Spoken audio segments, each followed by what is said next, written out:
ఓం గణేశాయ నమః. ఓం శ్రీ మాత్రే నమః. అందరికీ నమస్కారం. 2025-26 సంవత్సరంలో ధనుర్మాసం ఏ రోజు నుంచి ప్రారంభమై ఏ రోజుతో ముగుస్తుంది? ఈ ధనుర్మాసంలో పాటించవలసిన విధి విధానాలు ఏంటి? ధనుర్మాసంలో శుభకార్యాలు నిర్వహించవచ్చా? ఏ శుభకార్యాలు చేయవచ్చు, ఏ శుభకార్యాలు చేయకూడదు? నెలగంట ఎప్పటి నుంచి ప్రారంభమై ఎప్పటితో ముగుస్తుంది? అసలు ఈ నెలగంట అంటే ఏంటి? ధనుర్మాసానికి నెలగంటకి సంబంధించిన పూర్తి విషయాలు అన్ని కూడా ఈ వీడియో ద్వారా తెలుసుకుందాం. మొదటిసారి ఛానల్ ని చూసేవాళ్ళు మా ఛానల్ ని సబ్స్క్రైబ్ చేసి పక్కనే ఉన్న బెల్ ఐకాన్ ని ప్రెస్ చేయండి. దీనివల్ల మీకు రానున్న ఆధ్యాత్మిక వీడియోస్ అన్ని కూడా నోటిఫికేషన్ ద్వారా మీకు అందుతాయి. మా వీడియోస్ మీకు నచ్చినట్లయితే లైక్ చేయండి, షేర్ చేయండి. 2025-26 సంవత్సరంలో ధనుర్మాసం ఏ రోజు నుంచి ప్రారంభమవుతుంది అంటే స్వస్తి శ్రీ చాంద్రమాన శ్రీ విశ్వావసు నామ సంవత్సరం దక్షిణాయనం హేమంత ఋతువు మార్గశిర మాసం కృష్ణపక్షం ధను సంక్రమణం ప్రారంభం 16 డిసెంబర్ 2025 మంగళవారం పగలు 1:23 సూర్యుడు వృశ్చిక రాశిలో నుంచి ధనుర్రాశిలోకి ప్రవేశిస్తాడు. దీంతో ధనుర్మాసం ప్రారంభమవుతుంది. ఇలా ధనస్సు రాశిలోకి ప్రవేశించినటువంటి సూర్యుడు స్వస్తి శ్రీ చాంద్రమాన శ్రీ విశ్వావసు నామ సంవత్సరం ఉత్తరాయణం హేమంత ఋతువు పుష్యమాసం కృష్ణపక్షం 14 జనవరి 2026 బుధవారం రాత్రి 9:11 సూర్యుడు ధనసు రాశి నుంచి మకర రాశిలోకి ప్రవేశిస్తాడు. దీంతో ధనుర్మాసం ముగుస్తుంది.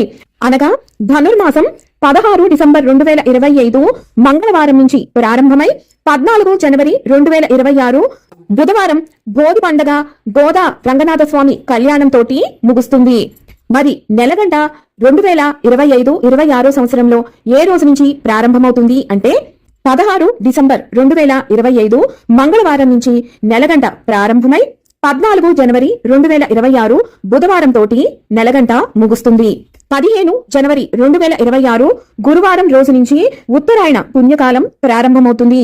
ఈ రోజునే మనకి మకర సంక్రాంతి. అసలు నెలగంట అంటే ఏమిటి అని చాలా మందికి సందేహం ఉండొచ్చు.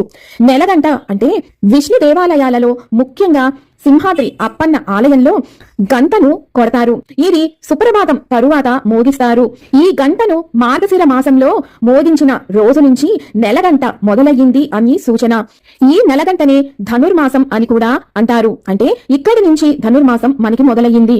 ఈ గంట మొదలైన రోజు నుంచి భోగి వరకు కూడా స్వామివారి పూజలు అర్చనలు మాత్రమే మనం నిర్వహించాల్సి ఉంటుంది. ఈ రోజు నుంచే మనం ఇంటి ముందు ముగ్గులు అన్ని కూడా గీతలతో కూడినటువంటి ముగ్గులను ప్రారంభించి దాంట్లో నెలవంకను వేస్తూ ఉంటాము. ఈ ధనుర్మాసం అనేది సౌరమానానికి సంబంధించినటువంటి మాసము. మనము చాంద్రమానాన్ని అనుసరిస్తాము. చాంద్రమానానికి అనుసంధానంగా మనం ఈ ముగ్గులలో చంద్రవంకను వేస్తూ ఉంటాము. ఈ ధనుర్మాసం అనేది సౌరమానం ప్రకారం దేవతలకు బ్రాహ్మీ ముహూర్త సమయం. ఈ సమయంలో మనం ఏ కోరిక కోరుకున్నా, ఏ అర్చన చేసి వరాలు అడిగినా దేవతలు ఇట్టే ప్రసన్నమై మనకు కోరికలు అన్నీ కూడా నెరవేరుస్తారు. ఇక ధనుర్మాసం ప్రారంభమైన రోజు నుంచి కాత్యాయని వ్రతాన్ని మనం నిర్వహిస్తాము. గోదాదేవి ప్రతి నిత్యము కూడా మాలలు కట్టి ఆ శ్రీరంగనాథ స్వామికి అర్పించి ఈ ధనుర్మాసంలోనే ఈ కాత్యాయని వ్రతాన్ని ఆచరించి పాసురాలను రచించి ఆ స్వామి సన్నిధిని చేరుకున్న అద్భుతమైన మహాపుణ్యప్రదమైనటువంటి మాసము. అంతేకాదు ఈ నెల రోజులు కూడా ఇంటి ముందు రంగురంగుల రంగవల్లులను దిద్ది దానిలో గొబ్బిళ్లను ఉంచి కన్నెపిల్లలు అందరూ కూడా ధనుర్మాస వ్రతాన్ని ఆచరిస్తారు. ఎవరైతే ఈ ధనుర్మాస వ్రతాన్ని ఆచరిస్తూ ఇంటి ముందు ముగ్గులు పెట్టి గొబ్బిళ్లను పెట్టి పూజిస్తారో, కాత్యాయని వ్రతాన్ని ఆచరిస్తూ నిత్యము గోదాదేవి రచించినటువంటి పాసురాలను చదువుతారో అటువంటి వారు కోరుకున్నటువంటి భర్త తప్పనిసరిగా లభిస్తారు అని పురాణవచనం. ఈ విధి విధానాలన్నీ కూడా ధనుర్మాసంలో ఆఖరి రోజైనటువంటి భోగి రోజున గోదాదేవి రంగనాథ స్వామి కళ్యాణాన్ని నిర్వహించిన తరువాత పూర్తి అవుతుంది.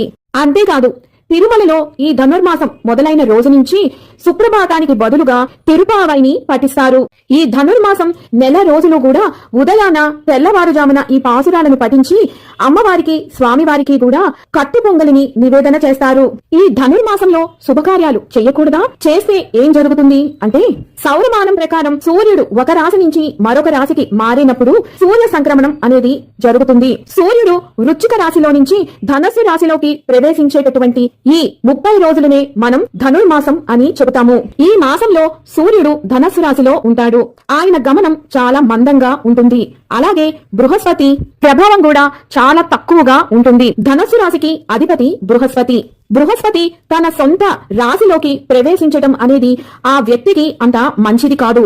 ఇది జరగడం వల్లే సూర్యుడు బలహీనపడతాడు. సూర్యుని ప్రభావం మందగిస్తుంది. అందుకే సూర్యుని స్వభావం వికటిస్తుంది.